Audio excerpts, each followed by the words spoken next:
రాష్ట్రంలో 11 మున్సిపాలిటీలో chairman, vice chairman ఎన్నిక వాయిదా పడ్డాయి. కొన్ని చోట్ల ఉద్రిక్తలు ఏర్పడడంతో వాయిదా పడగా మరికొన్ని చోట్ల కౌన్సిలర్లు ఎన్నికలకు హాజరు కాకపోవడం, కోరం లేకపోవడం వంటి కారణాలతో వాయిదా వేశారు.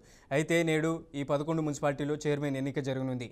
భారీ బందోబస్తు మధ్య ఇబ్రహీంపట్నం, తొర్రూరు, సుల్తానాబాద్, కాగజ్ నగర్, ఇల్లందు, కేతనపల్లిలో చైర్మన్ల ఎన్నిక నిర్వహించనున్నారు.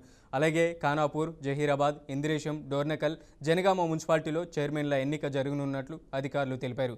ఇక దీనిపై రాష్ట్రంలో 11 మున్సిపాలిటీలో చైర్మన్, వైస్ చైర్మన్ ఎన్నికలు వాయిదా పడ్డాయి. కొన్ని చోట్ల ఉద్రిక్తలు ఏర్పడడంతో వాయిదా పడగా మరికొన్ని చోట్ల కౌన్సిలర్ల ఎన్నికలకు హాజరు కాకపోవడం, కోరం లేకపోవడం వంటి కారణాలతో వాయిదా వేశారు. అయితే నేడు ఈ 11 మున్సిపాలిటీలో చైర్మన్ ఎన్నిక జరగనుంది.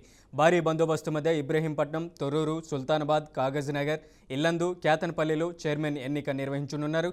అలాగే ఖానాపూర్, జహీరాబాద్, ఇంద్రేశం, డోర్నకల్, జనగామ మున్సిపాలిటీలలో చైర్మన్ ఎన్నిక జరగనున్నట్లు అధికారులు తెలిపారు.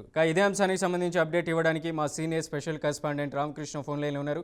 రామకృష్ణ, ఏంటి ఈ 11 మున్సిపాలిటీకి సంబంధించినటువంటి ఇలా పార్టీలకు సంబంధించినటువంటి ప్రతివ్యూహాలు ఏ విధంగా ఉండబోతున్నాయి? జనగామ, తొర్రూరు లాంటి మున్సిపాలిటీలో నిన్న ఉద్రిక్త పరిస్థితులు, ఘర్షణ వాతావరణం చోటు చేసుకుంది. ఇవాళ ఎటువంటి పరిస్థితులు తలెత్తేటువంటి అవకాశం ఉంటుంది? అప్డేట్ ఏంటి?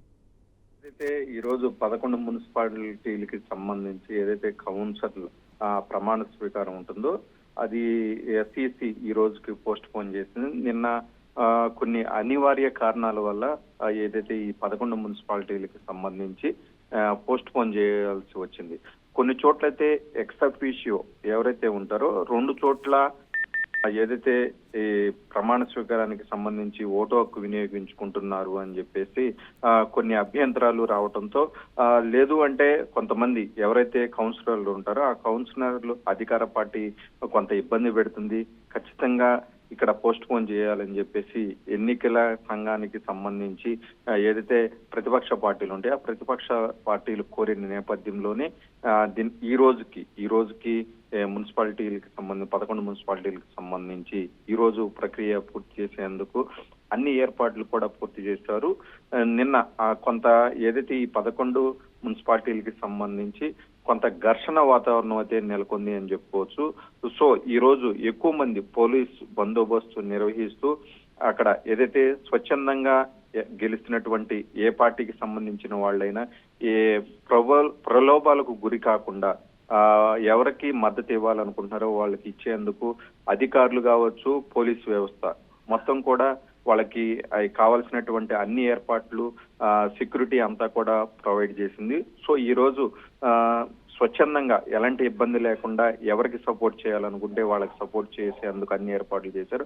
సో ఈ రోజు మాక్సిమం ఈ 11 మున్సిపాలిటీలకు సంబంధించి ఎస్ఈసి కూడా పూర్తి చేయాలని భావిస్తుంది. సో మరికొద్ది సేపట్లోనే వీరంతా కూడా ఆయా మున్సిపాలిటీలకి ఏదైతే కౌన్సిలర్లు ఉంటారో వాళ్ళు వెళ్లేందుకు అన్ని ఏర్పాట్లు కూడా పూర్తి చేసుకున్నారు. మరికొద్దిసేపట్లోనే దీనికి సంబంధించి కూడా ప్రమాణ స్వీకారాలు ఉండే అవకాశం ఉంది. ఫస్ట్ కౌన్సిలర్లు ఉంటుంది, తర్వాత చైర్మన్లు, తర్వాత ఉప చైర్మన్లు ప్రమాణ స్వీకారాలు ఉంటాయి. మనోజ్, రామకృష్ణ, అలాగే ఈ 11 మున్సిపాలిటీలో ఏ పార్టీకి ఎక్కువ అవకాశాలు ఉంటాయి?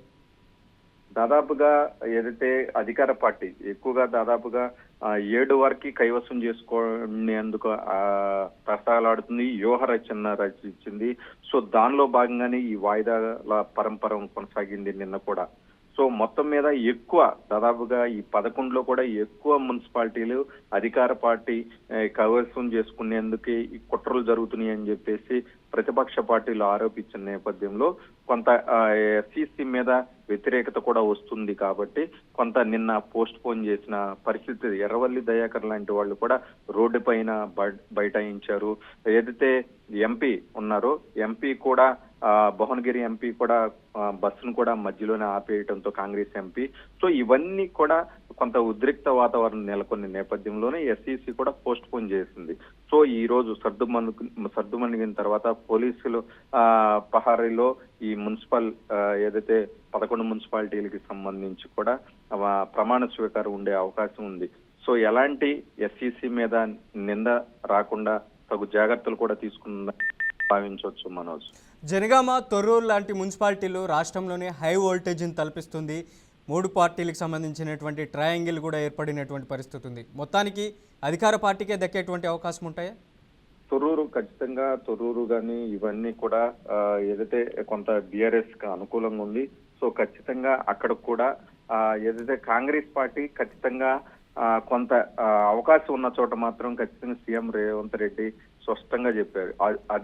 అవకాశం ఉన్న చోట మాత్రం స్వతంత్రులు ఉన్న చోట ఏదైతే అధికార పార్టీకి మొగ్గు చూపేందుకు అన్ని పావులు కదపాలని చెప్పేసి సూచించిన నేపథ్యంలోనూ ఖచ్చితంగా ఎక్కువ మున్సిపాలిటీలు ఏదైతే ఇవన్నీ జనగాం లాంటి చోట కూడా కాంగ్రెస్ పార్టీ పావులు కదుపుతుంది. ఖచ్చితంగా ఏదైతే జనగాంలో బిఆర్ఎస్ ఎమ్మెల్యే ఉన్నారు.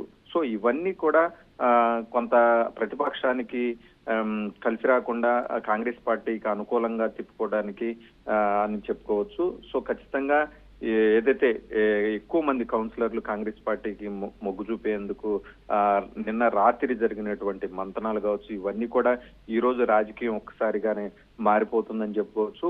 సో మెజారిటీ 11లో ఎక్కువ మెజారిటీ కాంగ్రెస్ పార్టీ అధికార పార్టీ గెలుచుకునే అవకాశం. సో మొత్తం మీద చూసుకున్నట్లే నిన్నటి వరకు 87 మున్సిపాలిటీలు కాంగ్రెస్ పార్టీ కైవసం చేసుకుంది. ఇది ఏదైతే ఫిగర్ ఉందో ఇది 95 వరకు రీచ్ అయినా ఆశ్చర్యపోవాల్సిన అవసరం లేదు మొత్తం మున్సిపాలిటీలకు సంబంధించి. Manoj. Right Ramakrishna, thank you for the update.